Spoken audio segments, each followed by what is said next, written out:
कहते हैं कर्महीन खेती करे बैल मरे सूखा पड़े, वही हाल इस वक्त चीन का हो गया है। गलवान घाटी की हिंसक झड़प के 1 साल हो गए हैं और चीन कितना ज्यादा शॉक्ड है इसका अंदाजा आप चीन के राष्ट्रपति के हरकतों से लगा सकते हैं। तो वहीं चीन ने 28 लड़ाकू विमान बॉम्बर्स के साथ भेजे, अब तक का चीन का सबसे बड़ा घुसपैठ। तो वहीं दूसरी तरफ चीनी लड़ाकू विमानों पर भारत का तेजस पड़ गया भारी। इसके अलावा बहुत कुछ, आइए जानते हैं इन खबरों को डिटेल से। चाइना ने इस बार बिल्कुल रिकॉर्ड तोड़ दिया है, 1, 2, 3 नहीं बल्कि 28 फाइटर जेट्स भेज दिए, वो भी बॉम्बर्स के साथ। देखो दरअसल G7 की मीटिंग के बाद जिस तरीके से G7 ने और नाटो ने दोनों ने ही चीन को एक आतंकवादी देश जैसा घोषित कर दिया है और दुनिया की सुरक्षा के लिए सबसे बड़ा खतरा बता दिया है। अब चीन को ये समझ में आ गया है कि चीन के ऊपर किसी न किसी तरीके का हमला होगा और ये जो मीटिंग हुई G7 की, इसमें कई प्रमुख मुद्दे निकाल कर सामने रखा गया, जैसे कि उइगर मुसलमानों का मुद्दा,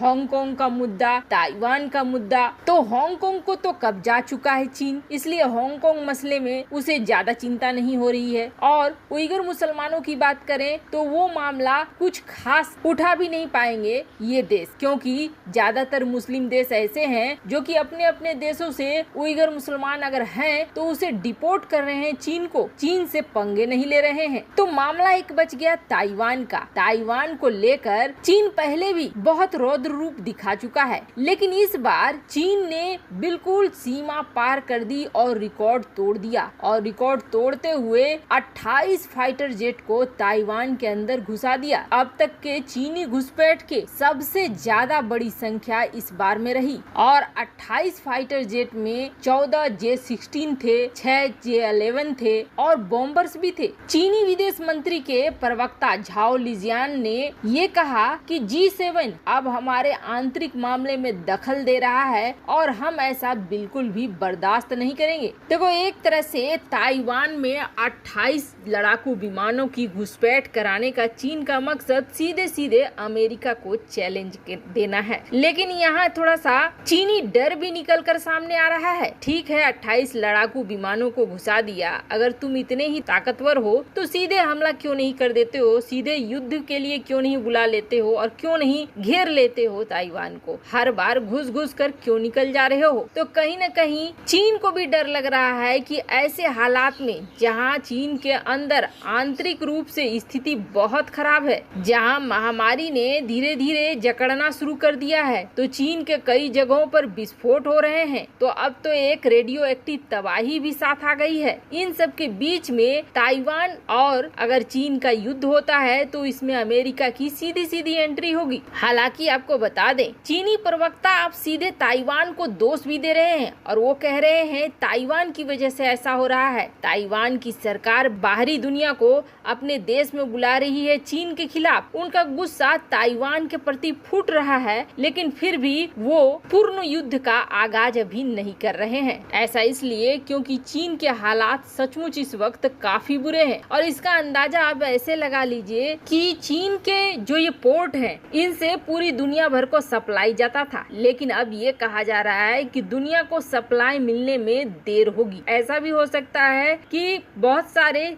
सामानों का शॉर्टेज हो जाए। आखिर ऐसा क्या है? चीन अगर कह रहा है कि उसने हालात सुधार लिए हैं तो फिर क्या ये आर्टिकल झूठ बोल रही है? आपको बता दें अभी तक चीन के अनुसार मात्र 150 केस है गुआंगझू सिटी में, तो फिर क्यों चीन ने जितने भी यह आसपास के पोर्ट हैं सबको बंद करके रखा है? और स्थिति ये हो गई है कि जिन देशों की चीन के ऊपर निर्भरता थी उन्हें अब सामानों की कमी होगी। तो वहीं चीन का शेयर बाजार भी धड़ाम होता हुआ दिख रहा है। बहुत सारी शिपिंग कंपनियों ने तो अपने क्लाइंट्स को ये कहना भी शुरू कर दिया है कि आपको सामान मिलने में देर होगा। 3 हफ्ते से चीन का सबसे बड़ा पोर्ट बंद है। वैसे तो कोशिश चीन ये कर रहा है कि किसी और पोर्ट से माल भेजे, लेकिन वो भी उसके लिए महंगा ही पड़ रहा है। तो असल स्थिति चीन की इस वक्त अंदर खाने ये है। तो वहीं दूसरी तरफ गलवान घाटी की घटना के बाद चीन बिल्कुल अचंभित था।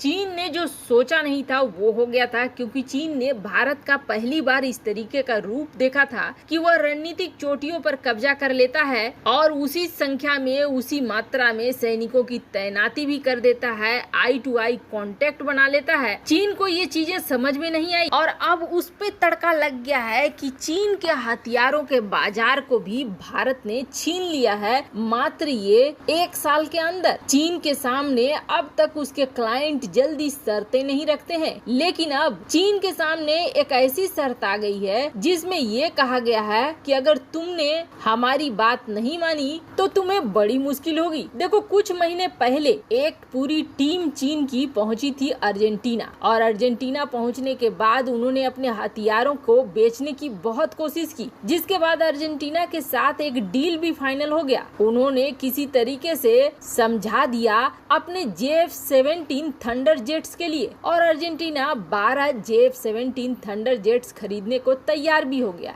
अब सब कुछ हो गया, अब बस डील साइन होने वाली थी। तब अचानक से अर्जेंटीना ने चीन के ऊपर एक बड़ा प्रेशर डालना शुरू कर दिया है, दबाव डालना शुरू कर दिया है। देखो, JF-17 वैसे तो कबाड़ा है, ये सब जानते हैं, लेकिन वो कहते हैं ना, बेचने की कला आनी चाहिए। किसी तरीके से अर्जेंटीना को उन्होंने समझा लिया। वैसे तो JF-17 में भी रशियन ओरिजिन के इंजन लगे हैं, लेकिन ये बहुत कम कैपेसिटी है इसकी हथियारों को ले जाने की, यानी एक डब्बे से ज्यादा कुछ ये नहीं है। और अर्जेंटीना की फोर्स को अपने मिराज 3 को रिटायर करना है और उसकी फ्लीट की जगह नए एयरक्राफ्ट लेने हैं, जिसके लिए उसने पाकिस्तान और चीन दोनों के द्वारा मिलकर बनाई गई 12 JF-17 का डील तय किया था। पर अब अर्जेंटीना का कहना है कि इसके प्राइस को कम करो, इसके दाम को कम करो। अगर तुम ऐसा नहीं करोगे तो हम चले जाएंगे भारत की बनाई हुई तेजस जेट को खरीदने के लिए। अब आपको बता दें, तेजस का ऐसा नहीं है कि प्राइस कम है, JF-17 की तुलना में तेजस का दाम ज्यादा है। ये बात चौंकाने वाली है। अर्जेंटीना अब चाहता है कि कम कीमत पर JF-17 मिले, लेकिन भारत को वो ज्यादा मूल्य चुकाकर तेजस खरीदने को तैयार है। यहीं पर उसने JF-17 की औकात चीन को बता दी है। वैसे चीन के लिए ये किसी बड़े झटके से कम नहीं है कि अब उसके हथियार के मार्केट भी भारत छीन रहा है। वैसे आपको क्या लगता है, इन 1-1.5 साल में भारत ने बहुत तेजी से चीन को काउंटर करने का प्लान बनाया है? क्या आप सहमत हैं? कमेंट कर अपनी राय जरूर बताएं। जल्द मिलते हैं अगले वीडियो में नई खबर के साथ।